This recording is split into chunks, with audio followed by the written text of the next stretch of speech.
ایمن ہر بات سے انجان اینی کے ساتھ چلنے کے لیے تیار ہو گئی۔ اس نے اینی کی بات کو پہلے کب انکار کیا تھا جو اب کرتی۔ اپنی ماں کا درجہ دیتی تھی وہ اسے، اس لیے بغیر کوئی سوال کیے چل پڑی۔ اینی نے مسکراتی آنکھوں سے اسے دیکھا۔ ڈاکٹر کی بات ٹھیک تھی، ایمن کو بس کوئی غم بانٹنے کے لیے چاہیے اور اینی نے اس کی کمی پوری کر دی تھی۔ اینی اب اپنے اگلے لاہے عمل کے لیے تیار تھی۔ انابیہ اور ارمان کو فوراً ہسپتال لے جایا گیا۔ ارمان آئی سی یو میں تھا جبکہ انابیہ آپریشن تھیٹر میں زندگی اور موت کی جنگ لڑ رہی تھی۔ ایان باقی سب کو لیے ارجنٹ فلائٹ سے لندن پہنچا۔ سب کا رو رو کر برا حال تھا۔ ارمان کا بی پی نارمل ہی نہیں ہو رہا تھا۔ اب وہ ہوش میں تھا اور ضد کر کے آپریشن تھیٹر کے شیشے میں سے اپنی قیمتی متاع کو دیکھ رہا تھا۔ اس کا دل پھٹ رہا تھا جبکہ کانوں میں اینی کی ہی آواز گونج رہی تھی، پتہ نہیں لوگ دوسروں کی بیٹیوں کے ساتھ برا کر کے یہ کیوں سوچتے ہیں، کیونکہ ان کی بیٹی اپنی خوش رہے گی۔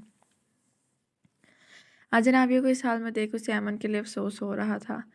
کاش انہوں نے ایمن کے ساتھ ایسا نہ کیا ہوتا تو اس کی بیٹی بھی خوش رہتی۔ ڈیڈ، موم، ایان نے آتے ہی اینی کے بارے میں پوچھا، جس پر ارمان نے نفی میں سر ہلا دیا۔ آخر کس منہ سے اسے واپس بلاؤں، کتنا کہا تھا اس نے، لاکھ دفعہ سمجھایا تھا کہ کشان انابیہ کے لیے اچھا نہیں ہے، مگر میں نے اس کی نہیں سنی۔ میں اپنی انا میں اتنا آگے بڑھ گیا کہ اس سے ماں ہونے کا حق بھی چھین لیا۔ صحیح کہا تھا اس نے، میں اس کی محبت کے لائق نہیں، میں اس کا مان نہیں بن پایا، ارمان نے رنجیدگی سے کہا۔ اور نہ تم۔ اس نے ایان کو دیکھتے کہا۔ ڈیڈ آپ فکر مت کریں۔ ایان نے اس کے کندھے پر ہاتھ رکھ کر اسے حوصلہ دیا۔ کیسے نہ کروں فکر، میری بیٹی موت کے منہ میں ہے اور تم کہہ رہے ہو فکر نہ کروں۔ ڈاکٹر نے صاف کہا ہے اسے جینے کی چاہ ہی نہیں رہی، اسے مصنوعی سانسیں دی جا رہی ہیں، وہ اپنی زندگی کی امید کھو چکی ہے، وہ آنا ہی نہیں چاہتی واپس۔ میں گیا تھا اندر، تم گئے تھے، سب گئے، وہ اٹھی نہیں نا، وہ ہم سے ملنا ہی نہیں چاہتی۔ جانتے ہو کیوں؟ کیونکہ وہ ہم سب نے اس کے غلط فیصلے میں اس کا ساتھ دیا۔ بس اینی ہی تھی جو اس کا بھلا چاہتی تھی۔ میں جانتا ہوں وہ اینی کے انتظار میں ہے، اگر اینی آئے گی تو انابیہ بھی لوٹ آئے گی، کیونکہ انابیہ نے بھی آخری دفعہ اینی سے ہی ملنے کی خواہش کی تھی۔ پلیز میں تمہارے آگے ہاتھ جوڑتا ہوں بیٹے، ایمن کو ڈھونڈو، اس سے معافی مانگو، کیونکہ تبھی اینی ہمیں معاف کرے گی اور لوٹ کے آئے گی۔ پلیز ڈیڈ، یہ آپ کیا کہہ رہے ہیں؟ ایان ارمان کو یوں دیکھ تڑپ اٹھا اور فوراً ارمان کے ہاتھ کھولے۔ میرا یقین کریں ایمن، جہاں بھی ہوئی میں اسے ڈھونڈ نکالوں گا اور اس سے معافی مانگوں گا تاکہ مام واپس آ جائیں۔ اب میں تبھی واپس لوٹوں گا جب ایمن میرے ساتھ ہوگی۔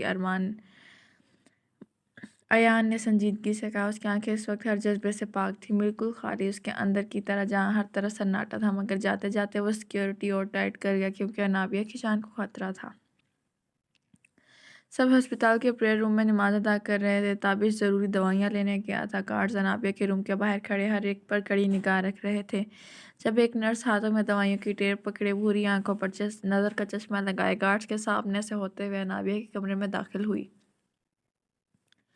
مگر اندر آتے ہوئے گارڈز پر ایک نخوت بھری نظر ڈالی اور پھر نخوت کی جگہ چنگاریوں نے لے لی۔ اندر آتے ہی اس نے دوائیاں میز پر رکھی اور انابیہ کی نیم مردہ بازو پر پیانے کے انداز میں انگلیاں پھیری۔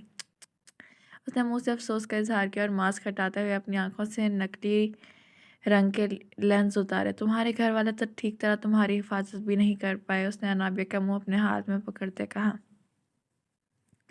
کشان ایک نیم تاریک بیسمنٹ میں گھٹنوں کے بل شکستہ حالت میں بیٹھا تھا، جبکہ آنکھیں سرخ تھیں جیسے ابھی خون نکل آئے گا اور ہاتھ کو بہت برے طریقے سے زخمی کیا گیا جس سے خون بری طرح بہہ رہا تھا۔ یہی وہ ہاتھ تھا جس سے اپنی بیوی کی جان لی تھی۔ اس نے وہ پتہ نہیں کب تک یوں ہی بیٹھا رہتا کہ دفتن کچھ گھسیٹنے کی آواز آئی۔ کشان نے غور کیا تھا، معلوم ہوا یہ کسی کے قدموں کی چھاپ ہے۔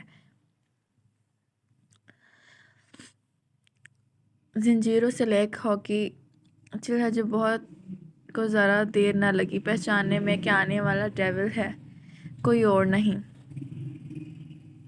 ایول ڈیڈ، بلکہ اس کو اسی لمحے کا انتظار تھا جب ڈیول اور ایول ڈیڈ ایک دوسرے کے آمنے سامنے ہوتے، مگر اس وقت اس نے شدت سے خواہش کی تھی کہ وقت پلٹ جائے۔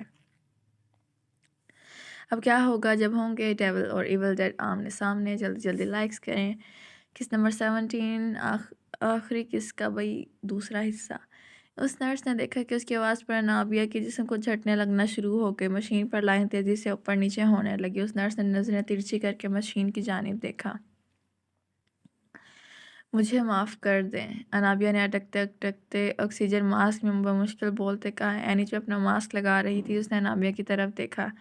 اچھی کوشش تھی، مگر وہ کیا ہے نا، اینی اتنی جلدی کسی کو معاف نہیں کرتی جب تک وہ معافی کے قابل نہ ہو۔